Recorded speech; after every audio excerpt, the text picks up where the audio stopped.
StampnStorage presents Crafted Spaces. In this exclusive video series, we will take you inside beautiful studios from across the United States. First, you'll get expert advice for improving your craft area and designing your own dream studio. Later in the series, we'll take you on guided tours of the rooms we visited that were definitely crafted spaces. Ever wanted to hear the backstory behind some of those beautiful studios you've seen online? On this episode of Crafted Spaces, we'll introduce you to 3 women who have completely redesigned their craft rooms to meet their organizational needs. StampnStorage has visited these beautiful studios, and now you're going to meet their owners and hear their stories. Mary Fish is a Stampin Up demonstrator and lives in Tucson, Arizona. Her blog, stampinpretty.com, is very popular with paper crafters. I started crafting in 2007. I'm a newbie to crafting. I truly felt I didn't have an artistic bone in my body, let alone time to allow myself to be creative. I was a busy professional, I was a real estate agent, and I was looking for an outlet. Never thought it would be paper crafting until my sister took me to a Stampin Up party, and I quickly fell in love with the products. Mackenzie Fuchs lives outside of Kimball, Minnesota, and has recently started paper crafting. Her blog, called Do All Things, is where she shares her craft projects. I started crafting right before I became a mom. I knew I wanted to make things for my daughter. I wanted to sew her blankets and just be able to make her birthday cards and invitations. So I just got into crafting when I found out I was pregnant because it was an exciting time for me and I wanted to be able to make heirlooms for her. But other than my daughter, I am a student at St. Cloud State University and I am pursuing a degree in social work. When I'm not at school, I'm down here crafting or watching my daughter. Keisha Charles lives in an Atlanta suburb and has turned her paper crafting passion into a small business. The Papermint is her way of sharing her craft with others. After crafting on my own and for myself and for friends and family for years, I decided to venture into doing it for other people that I didn't know. I wanted to be able to share my crafts with others. I got a lot of compliments on the things that I did make, and creating the Papermint, which is the kind of business manifestation of my crafting efforts, I'm able to share my crafts with other people. Specifically, I like to do wedding invitations and all the stationery that comes with a wedding, from the save the date right through to the thank you cards. In addition to that, I focus on baby announcements, birthday parties, any kind of celebration. That is where the Papermint comes in. It's beautiful paper to celebrate life's special moments. Mary, Mackenzie, and Keisha all found the need to create a dedicated space for their creativity since they each started small with their paper crafting hobby. My old studio is a 13 by 13 room, and yes, I counted every foot in that room because I used every foot of it. That's a spare bedroom on the main floor of our house. It started out as my office, and as I got into paper crafting heavily in 2006, 2007, it evolved into my craft room. And the idea for this space really came from my husband. I had a lot of thoughts about how I could improve my little 13 by 13 room, and we did a pretty good job of setting it up and utilizing that space to it's the best of our ability. But my husband realized that my craft had grown way beyond what that room could accommodate, and with him also wanting to help me with the business aspect of kind of giving birth to the Papermint, we wanted to dedicate a space large enough, and that was planned for use as a crafting space and as a business space.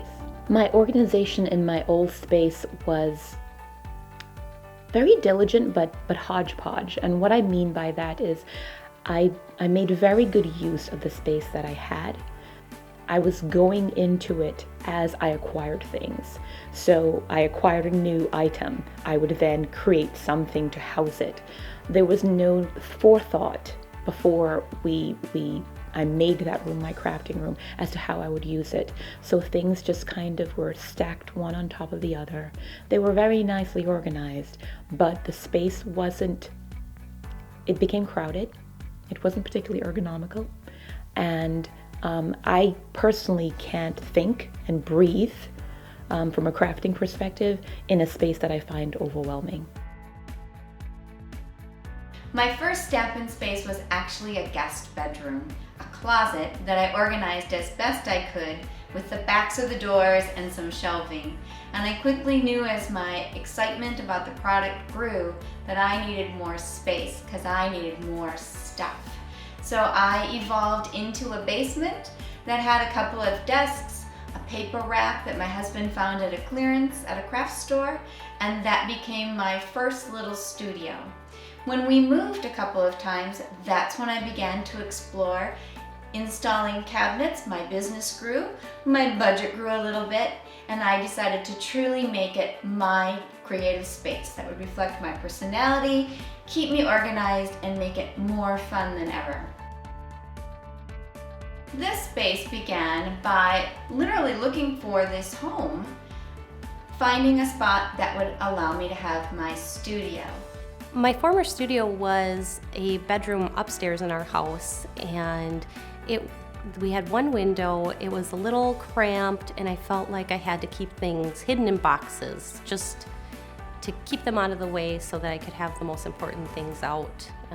Lighting wasn't very good, and the electrical wasn't very good. I would blow fuses quite often. The idea for my new crafting space really started when we were thinking about having another baby.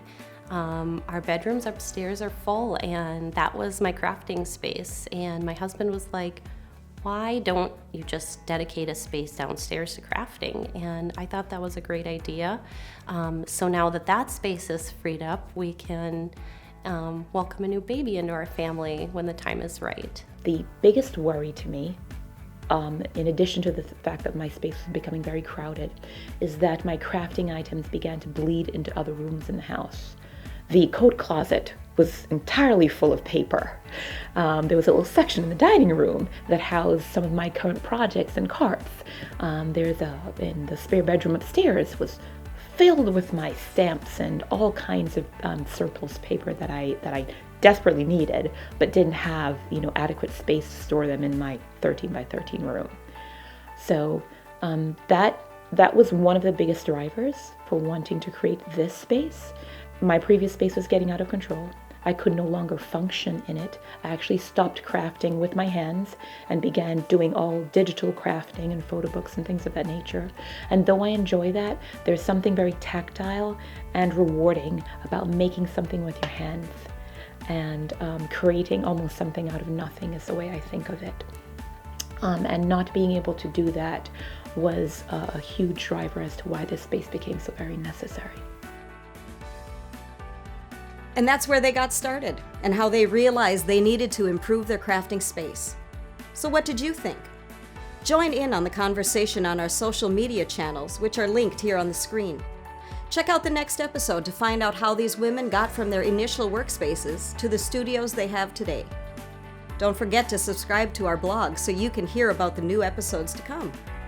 Thank you for watching Crafted Spaces, presented by StampnStorage.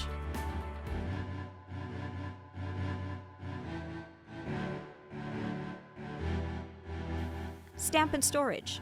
Organize your craft, unleash your creativity.